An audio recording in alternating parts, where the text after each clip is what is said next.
Welcome to the Sydney Property Muppets podcast. My name is Kurt Lawther. I'm the real estate agent, and with me forever is Chris Clark, the buyer's agent. Welcome. Good to have you here. Oh, thank you, Chris. Oh, welcome to you. Now, some of you may not have realised, but I've got some extra energy. Well, and you're actually looking trim and trot, which is surprising for someone who's gone on a European holiday. Usually cheese, salami, these things. Pasta and All beer sorts. and You've done a lot of walking. a lot of walking. But in that time, Chris, with my company, my agent Tony, he's been on fire, smashing deals left, right, and centre. He has. Even to the point, the week before I came back, he had an hour and 5 minute auction on a property on Victoria Avenue in Chatswood. Well, that's all about what we're going to dissect today in our eye-popping, eye-watering Auction. Sydney auction. Except that's not the auction we're it's not? talking Oh, about. sorry, I thought it Because the next Wednesday, which You went back for, that I was back for, we had an hour and 12 minute auction. just to beat them. Do you have any idea how many bids were done at either of these auctions? There was Not volume of bids, was there? There On was- the first one. Talk about the first one. There was lots. Like I actually haven't counted, but there was plenty. The other one, there was probably the one we're going to talk about, maybe 25. Okay, so let's talk about it. So bobs and bits and bobs and things. So this is in Chatswood. Yes, in Chatswood, a conservation property. This owner had bought it. Just stop there. Conservation property. What does that mean? It means that you've got to retain the facade of the front facade of the property. Right. So you can make changes to it as long as it complies with what council would I like. feel like I've just taken your energy out by saying that you've lost your mojo. I'm like, what's conservation? Oh, I better get in the detail. Okay, so and somebody brought it. How long ago? 2 years ago. What did they do to it? They popped a tenant in there, and then they've gone and done some renovation. So the property's over 100 years old, but it is brand new inside. How much does the renovations cost them? We're talking $1 million. What are we saying? Probably we'll call it. 250, 300,000. Okay, Yeah. so a facelift. In this day and market, maybe 20 years ago, that was a brand new house. No, this was done proper. Okay, this is done a good job. We're talking fans underneath the house to make sure airflow was redone. Okay. Floorboards that were termite proof. Okay. Rejigged some rooms around, so there was actually an ensuite, so 4 bedroom. Okay, so some decent renovations going on. And then was the plan always to flip it this fast? No, he's more of an opportunist. And so we started the campaign at 4.3. Auction campaign, Started the auction campaign. So I had an auction campaign at 4.3 million. You're guiding 4.3. Guiding 4.3. Guiding 4.3, but you obviously had all the certificates and everything because all this renovation's been done and it's all ready to go. So the auction occupation certificate wasn't quite ready. Right. So with our feedback from the campaign, and we ended up redoing another auction campaign, guided 4.6. So wait a second. So just again, buyers who are listening to this, obviously if you haven't got that, basically the property can't be sold with a current property on top. Like it can be sold Basically. without, it basically diminishes a lot of the value of the property and it's just not worthwhile. So it would scare a lot of buyers away, so it would impact the sale price. You did the right thing by pulling the process, slowing it down, getting that certificate, and then I'm going to keep doing this because I've just got to interject. Yeah, no, I like it. Then we re-ran a second auction campaign with the guide at 4.6 million. So why 4.3 to 4.6? What was the change there? Just the feedback from the initial part and sort of where we thought the market was and what the property really was worth, and sort of getting that feedback. We're like, 4.6 is. Was there a big time difference between the first campaign and the second, or was it? No, we basically just rolled it over. Okay, that's cool. Okay. So you're rolling into 4.6. The feedback where people are at. People don't like when agents underquote. Correct. So we try and be as accurate as we can. You do. You are good at that. And we could have kept it at 4.3. Yes. 4.6. Which then leads us to auction night, which you and I were having an interesting discussion off air, weren't we, Chris? We paused it because we figured we'd get the juice here instead of earlier, and I'll get the blowtorch out and vice versa. So yeah, tell us about auction night. So it's a Wednesday night. We had four people come. It was in rooms, so we had 4 parties that were bidding. Right, 4 bidders. Right, in the auction room. Yep, go on. That's correct. And we had made it very clear from the start that we were guiding 4.6. And the auction started, and what usually happens once the auction gets underway? Not your auction. When there's not a buyer's agent there, I imagine there's crickets. Absolute crickets. No one wants to do it. And our auctioneer, which we gave the instruction, was like, let's start at 4.6. We've been guiding 4.6. It's interesting with a buyer's agent there or someone in the know. There's a statistic I've said before, some auctions are won by the first bidder. So I always, more often than not, like to get in there early and just throw my weight around a little bit. But anyway, go on. Yep. Long story short, then we had someone wanted to start the bidding process lower Yeah, that's okay. to feel, which we're thinking around the lowest 4.5 would be preferable. You previously guided 4.3 even, so Yeah. that So it may not have been palatable, but may have been acceptable. So where did this person start? they wanted to start at 4, which Good on them.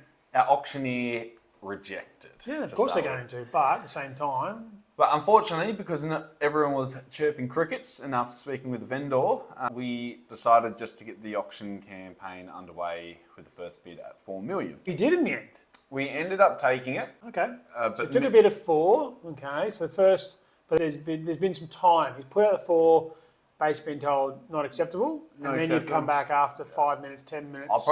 Probably not that long. It was probably like a couple minutes. Okay, and he's thinking good of him, so he's going, I've got this for 4 million now. He knew from the start that he wasn't going to get it at 4, but we thought we're here, we'll start.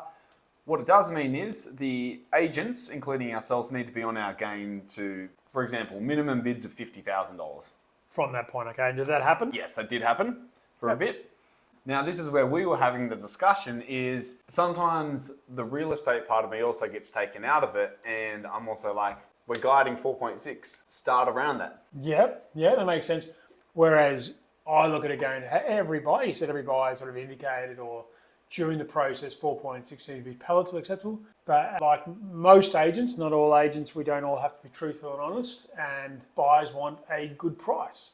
And I get the frustration of having an hour, 12-minute campaign. Well, it just comes from me where I'm just like, we could have saved at least 50 minutes. You didn't have to have an auction. You decided to have an auction. If you wanted it above 4.6, if that's the number it needed to be, why didn't you do a for sale price? Because it allows the opportunity for us to potentially get more. Yep. So it But opens up the opportunity to get more, but you have to also be aware it opens up the risk that you can get less. But we won't allow something that is unpalatable. Sure, but it puts a time. I always think a campaign, an auction one, particularly with a date, not that you can't move and so forth, but it puts a deadline. It puts a target on your back to make sure it's delivered at that time, on that day, at that dance floor. You know, we can skip forward. Did you get 4.6 or above? We got. Did you get 4.6 Well, sorry, or I above? was answering with my You answer. won't, but yeah, go on. Yeah, so we fell 20k short. So surely that tells you the property's not worth 4.6 because no one on the day paid that. Isn't that the biggest litmus test for what the property's value is and what you secure on that day was below 4.6? The property wasn't worth. 4.6, I want to say, was worth 4.6. But it wasn't. No one paid that. But 20k is basically. Did you have another buyer around the corner that you just didn't? Didn't get them involved. For me, the fact we fell 20k, I don't want to even say fell 20k No, short, it's but still a good number. Our guide Still is a a good number. guide. Yeah. It's for me the starting at the 4 million mark, where Yeah. if we had I think that's probably where when we're having this discussion, I realised I didn't elocute is that buyers don't like when you underquote, and if we had have kept it at 4.3, we started at 4, then we end up at 4.5 or 4.5, Yep, whatever it's 4.6. gonna be. People are frustrated that it's gone 300 grand over, and that's Yeah. No, I do think a bit of 4 million against a 4.6 is pretty. I would think even you would say that's quite unusual. yeah. You know, you haven't probably had too many campaigns like that, but they're weird and wacky world. There's weird and wacky vendors, and there's weird and wacky buyers, and there's weird and wacky of everything. So, Yeah. And so for us, and this is sort of where I want to then turn the podcast into, is that not all agents are created equal. And it's about, we were then put in the situation, as you say, creating an auction campaign allows for a property to sell above of the guide because people do something crazy. yeah, provides the opportunity. But it also means in a pressured situation, if things don't go to plan, that we had people that we knew had the money to spend, it didn't start where we needed it to start. It's about that negotiation part and Yeah, about definitely. So the agent working. With the room, with the parties, and so forth. But as you just touched on there, you and these people in the room, I'm still confident probably had more than that to spend, but not on that property. Right? Just because an agent knows your budget, just knows how much you can spend, doesn't mean as a buyer you've got I've got 5 minutes to spend, so I'm going to fill 5 minutes on this property. You might go, I've got 5 minutes to spend, but I'm going to spend 4.5 on this property. And that's where the dance comes. And I think the work, I've seen where agent earns their keep in particular, there's various other points, but in particular is that work on the dance floor, when the auction's happening, going back and connecting with each bidder and buyer and with the auctioneer and with the vendor and using their team to do so. It's when it works, and I'm more often seen it go well, it's impressive.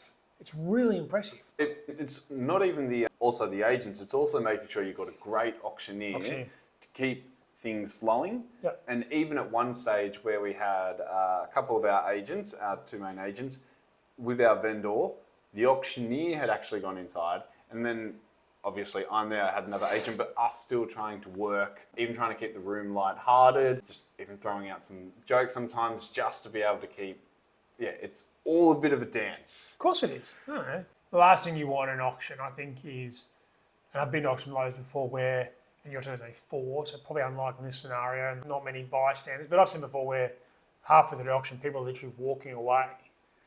Yeah, because the auction's gone so long, beyond what people think, or they can see the frustration, or they're just, they're not bidders. Your scenario is all 4 parties and they're all bidders. But sometimes, when you're on the road at an auction with the neighbours, the bidders don't know who the other bidders are. And then all of a sudden they see half the audience walk away. They're like, oh, okay, so I'm just up against you. And that's why also sometimes the tactic we held it in rooms on Wednesday night, generally you're only going to get the people that are interested there.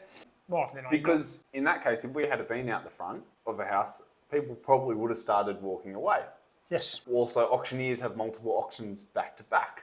Yep. So it's all about that decision making, how you feel the campaign's going to go, and you knowing the buyers that are there. That there were a couple of buyers that just probably weren't pleasant to deal with, and that's our job to deal with. Weren't pleasant to deal with. I think you used some other words prior to the podcast starting. Look, let's get back into the topic. So it's eye popping because of what happened. Why are we saying this is eye watering? What was it you said there was somebody? Some tears in their eyes, or was that the vendor? Oh, the purchaser. There was a husband and wife who ended up purchasing it, and it's always funny, that dynamic. One of the parties was pushing the other one. Yep, happens. Say it many times. And when they were going to sign the contract, one of the parties was sort of looking at how much, because they've just spent, because it was a principal place, wasn't an investment, so it was their own hard-earned money going into it. So I think to sum this up is that not all agents are created equal, and it's making sure you choose an agent, if you are selecting an agent, that is able to basically walk the talk. Yep. Able to dance on that dance floor when it comes to auctions and negotiations, and be able to handle many scenarios, and not everything goes to plan, and it's making sure you've got trust in your agent that they're able to deliver, because at the end of the day, as much as my gripe with people starting, not coming to the party, we guided correctly, and I'm going to say you didn't guide correctly, that's okay. I'm going to say you guided 4.3, you then guided 4.6, and you got less than 4.6. No, you didn't guide correctly. That's too harsh. Yeah, guides are really challenging. I know we're meant to move on, but guides are really challenging because they are a guide. But I think most buyers, the anticipation of the way the Sydney market, and again, not you, but majority of it is, guide's a joke and it'll sell for 20% above that.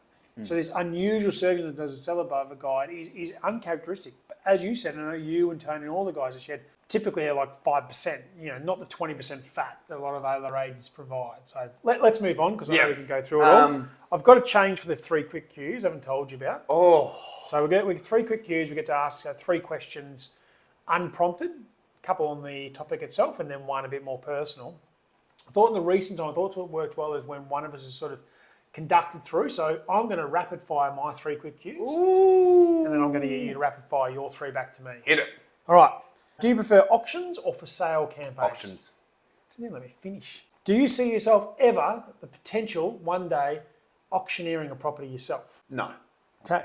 You come back from the trip, a nice little glow, and like I said, which location did you take the best photo on your trip? Florence, okay. Can you share the photo? Can we put that in our... Not now, but in our notes, I was going to say, in our notes below? Yeah, I'll pop it in. I'm going to hate it because I'll find one in Rome or something. Florence. All right, your 3 quick Qs. Okay. Do you like to bid first at auction? Do you prefer Saturday or Wednesday auctions? Saturday. And do you... Good question, on. How many steps what do you think my maximum step count was for a day in Italy? Did you go to Venice? No. 26,000. Or was it? I was probably around 23,000. Actually, do you know, it's probably my partner's step count because I've got larger legs and it was tracking off me. Very good. It's a bit of a different podcast today with a bit more of a discussion. Chris and I sort of... Hot topic. yeah, hot topic, different sort of slightly different points of views, which... Hope you've enjoyed it. yeah. Other than that, please like, subscribe, share to a friend, just one person, someone who you think would value this episode. Means the world to us. Thanks for dropping by.